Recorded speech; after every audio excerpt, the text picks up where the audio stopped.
Halo semuanya, pernah nggak sih kepikiran gimana caranya cermin bisa memantulkan bayangan kita dengan sempurna? Atau gimana game-game keren bisa menciptakan dunia yang simetris? Jawabannya tuh ada di satu konsep matematika yang powerful banget, namanya refleksi geometris. Hari ini kita bakal ngebangun toolkit atau perlengkapan visual kita sendiri. Yuk langsung aja kita mulai. Jadi, refleksi itu sebenarnya apa sih? Gampangnya gini deh, refleksi itu kayak kita ngebalikin sebuah objek lewat sebuah garis. Coba bayangin kamu lagi melipat kertas jadi dua, terus di satu sisi kamu gambar sesuatu. Pas kertasnya dibuka, gambar tadi kan bakal tercetak persis sama di sisi satunya, tapi dalam posisi kebalik. Nah, itulah inti dari refleksi. Analogi yang paling pas ya cermin datar. Kenapa? Soalnya jarak dari setiap titik di benda aslinya ke cermin itu bakal sama persis dengan jarak dari titik bayangannya ke cermin. Ini prinsip kuncinya.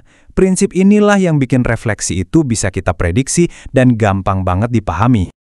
Oke, ini dia rencana main kita. Kita bakal mulai dari dasar-dasarnya dulu, terus kita bakal nambahin alat-alat penting ke toolkit kita, yaitu pencerminan di sumbu, cermin diagonal, dan yang terakhir, cermin vertikal dan horizontal. Yuk, kita rakit satu persatu. Oke, alat pertama dan yang paling fundamental di toolkit kita adalah dua cermin utama, sumbu X dan sumbu Y. Kalau kamu udah nguasain dua ini, wah, setengah perjalanan udah beres. Coba deh perhatiin baik-baik. Kalau kita jadiin sumbu X sebagai cerminnya, titiknya itu seolah-olah loncat lurus ke seberang. Posisi kiri kanannya atau koordinat X-nya itu nggak berubah sama sekali, cuma posisi atas bawahnya aja atau koordinat Y-nya yang kebalik. Nah, dari yang kita lihat barusan, kita bisa bikin aturan main yang simple banget. Untuk setiap titik X, Y, bayangannya kalau dicerminin ke sumbu X itu pasti jadi X, minus Y. Tuh kan, kita cuma perlu ngebalik tandanya si koordinat Y aja. Yuk, kita tes aturannya. Misal kita punya titik C di 3,5. Sesuai aturan tadi, X-nya tetap 3, koordinat Y-nya yang tadinya 5, tandanya kita balik, jadi negatif 5. Jadi deh, bayangannya ada di C aksen 3, negatif 5. Gampang kan? Aturannya bener-bener works. Oke, sekarang kita ganti cerminnya. Kita pakai sumbu Y. Lihat deh, titiknya sekarang loncat ke samping secara horizontal. Nah, kali ini justru posisi atas bawahnya atau koordinat Y-nya yang nggak berubah sama sekali.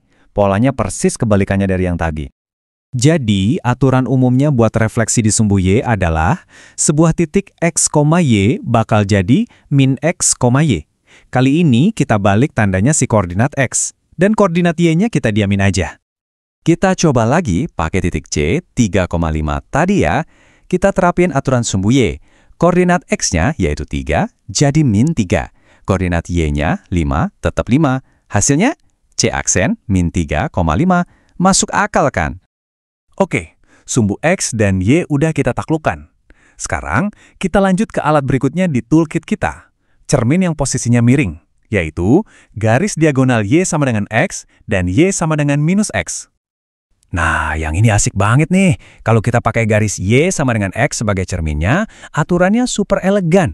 Nggak perlu ngitung macam-macam. Koordinat X dan Y-nya itu tinggal tukeran posisi aja. Jadi aturan umumnya itu X, Y jadi Y, X. Lihat aja contohnya.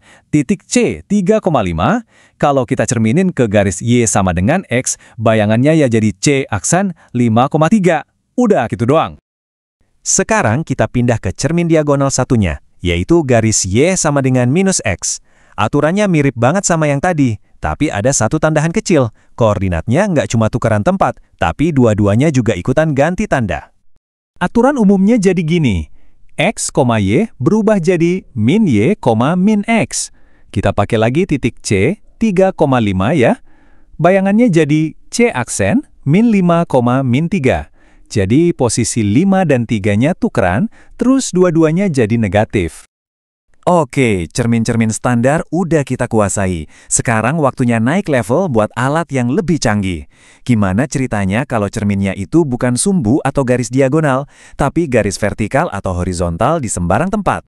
Nah, ini pertanyaan penting. Soalnya kan di dunia nyata, cermin nggak selalu ada pas di tengah-tengah. Bisa aja kita mau mencerminkan sesuatu terhadap garis vertikal X sama dengan 4 misalnya. Gimana tuh caranya? Tenang, ada rumusnya.